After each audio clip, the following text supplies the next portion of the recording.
Hi everybody.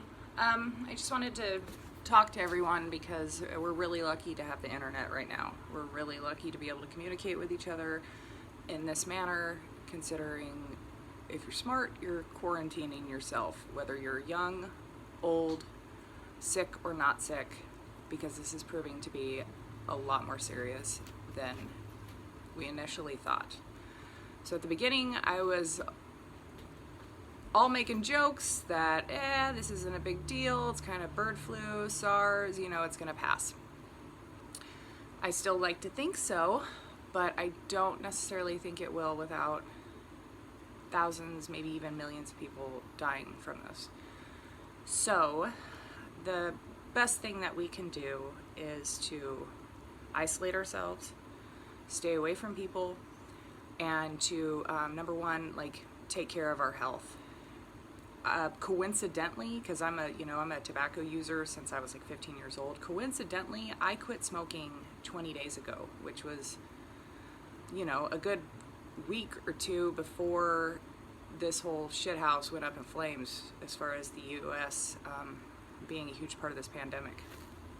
So, coincidentally, I made a really, really good decision. My partner and I both chose to knock that off, and we are currently slowly detoxing our nicotine. It's been really hard.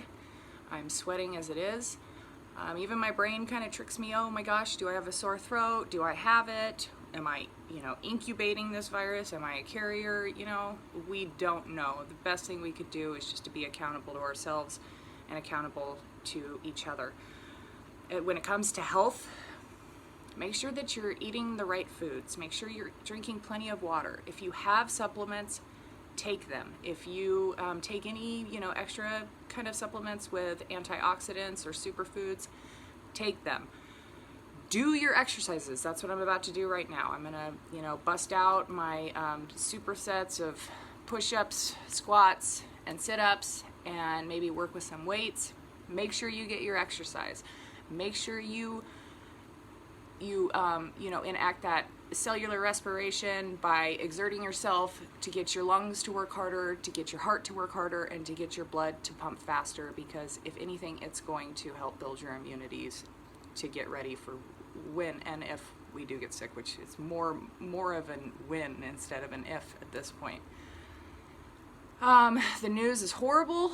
They're talking about dogs are getting sick now. Dogs are at risk. That's a huge bummer. It's going to scare a lot of people.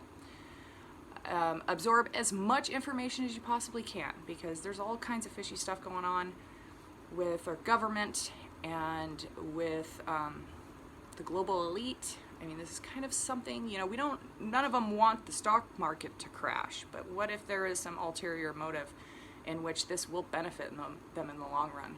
So we need to stay as informed as possible. Listen to podcasts, watch the news, maybe be particular about your news. I know Reuters is a great information on YouTube.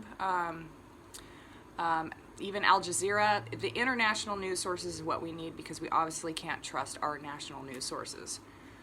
They're out to scare us. They're out to get us to panic buy. They're out to get us to just not feel well, all in all. One of my biggest pieces of advice, is first one, exercise, take your vitamins, drink a lot of water, eat the right nutritious